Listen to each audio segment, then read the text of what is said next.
मुहतरम सामीन व क़ारीन, हमारे यूट्यूब चैनल दास्तान मोहब्बत पर खुशामदीद। एक दिन मैं अब्बू की दुकान पर बैठी अखबार पढ़ा रही थी। एक खबर ने मेरी तवज्जो मबजूल की। इस्लामाबाद में एक गवर्नमेंट कॉलेज में प्रोफेसर की वैकेंसी के लिए ऐड आई हुई थी। मैंने बज़रिया डाक दरख्वास्त दी।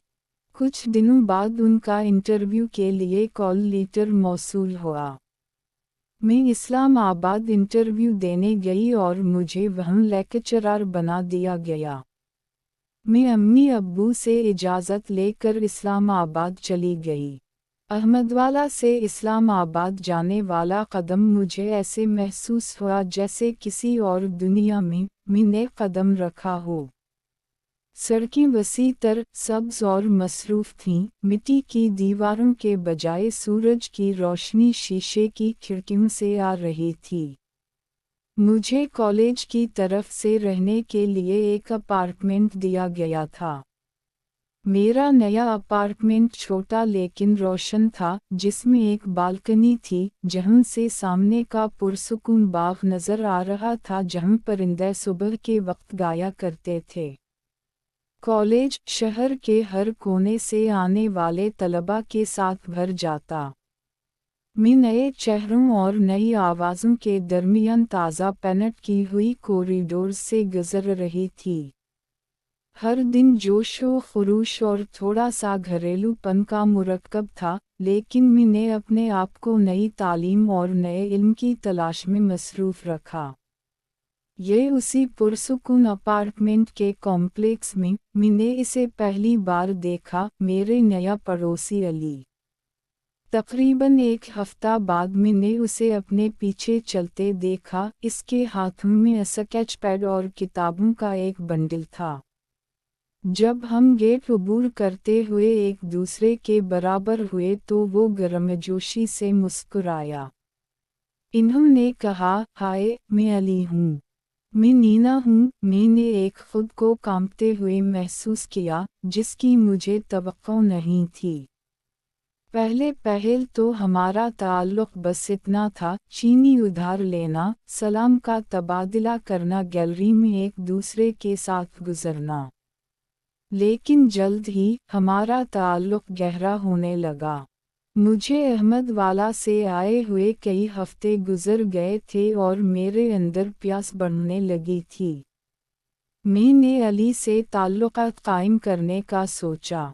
मैं इसका इंतज़ार करती कि वो काम ख़त्म करे और हम बाग में एक साथ चलें। कहानियाँ, पसंदीदा किताबें और शहर के बारे में बहुत कम मुशाहदात बंटी।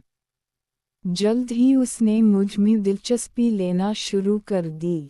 एक शाम उसने 2 कप चाय के साथ मेरे दरवाजे पर दस्तक दी।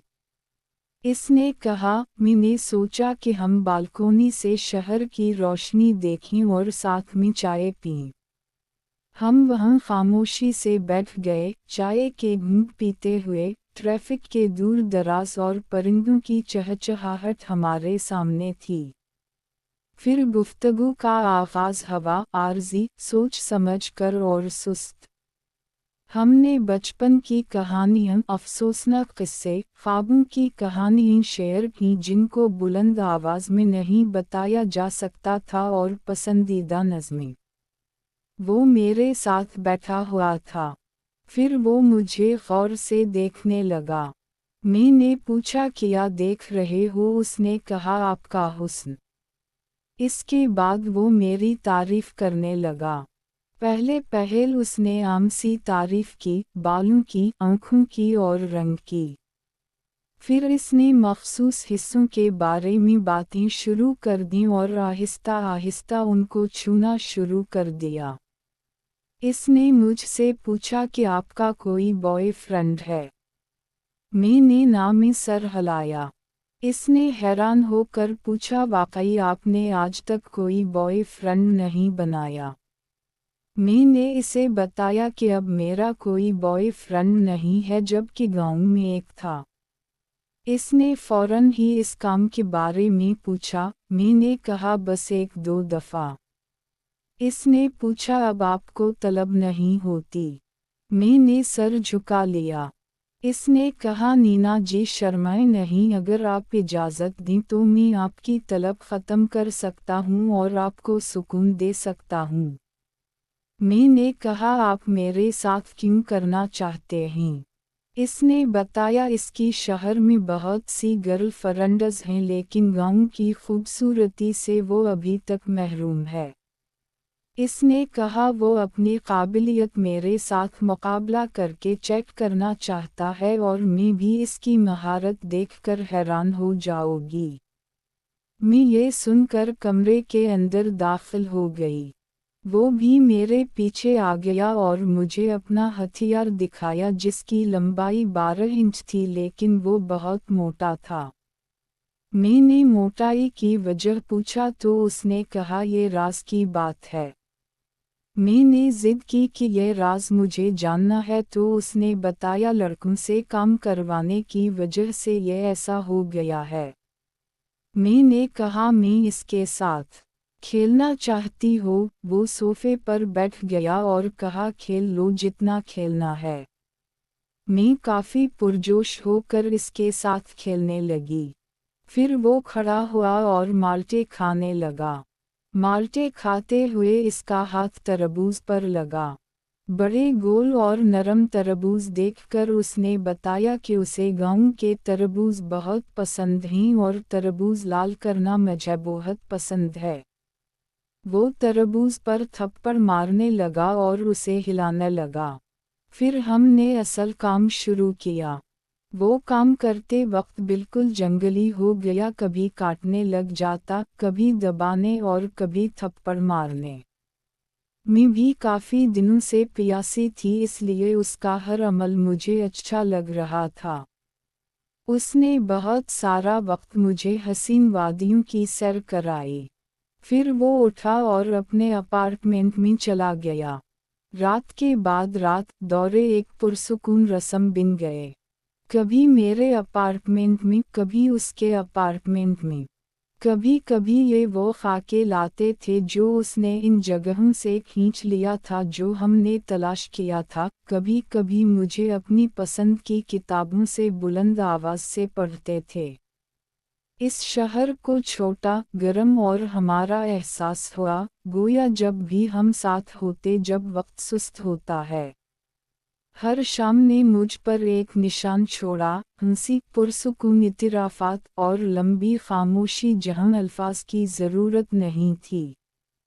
हमने एक रूटीन बनाई हुई थी, जब तक स्ट्रीट लाइट्स मध्यम न हो जाएं, चांदनी के नीचे बाग में चलना, वहाँ कहानियों का इश्तिराक करना, दीवारों पर साये के खेल के तरीक़े को देखना। एतिमाद, राहत और एक क़ुर्बत थी जिसमें अपार्टमेंट एक पनाहगाह की तरह महसूस होता था। मुझे एहसास हुआ कि मैंने उसकी गहरी निगहदाश्त की है, इससे कहीं ज़्यादा मैंने तवक्को की थी। वो मेरी रोज़मर्रा की ज़िंदगी का एक हिस्सा बन गया था, इस्लामाबाद में मेरे दिनों की रूटीन के दौरान एक मुस्तकिल हिस्सा। और फिर भी जिंदगी मुस्तकिल थी। एक सुबह वो हाथ में एक ख़त लेकर आया। इसने खामोशी से कहा, मुझे किसी दूसरे शहर में एक नई जॉब की पेशकश हुई है। ये ऐसी चीज़ है जिससे मैं इनकार नहीं कर सकता। मैंने अलविदाई के वाक़िफ़ दर्द को अपने सीने में आबाद किया। हम एक आखिरी बार बालकोनी की तरफ चल पड़े। ये शहर सोने और सब्ज रंग में हमारे नीचे फैल रहा था। मैं उसे याद करूंगी, मैंने आहिस्ता से कहा। इसने जवाब दिया, मैं तुम्हें याद करूंगा। इसकी आँखें गुरूब आफ़ताब की अक्कासी कर रही थीं। जाने से पहले उसने मुझे एक छोटी सी खाका किताब दी। आखिरी सफ़े पर उसने लिखा था, कुछ लम्हात करे हुए हैं, लेकिन वो सबसे लंबी यादें छोड़ देते हैं। जब वो आखिरकार चला गया तो मैं स्ट्रीट लाइट्स के टिमटमाहट के बाद बालकोनी पर बैठ गई। اس شہر نے ہمارے ہنسی اور گفتگو کی بازگشت کو عجیب طور پر زندہ محسوس کیا۔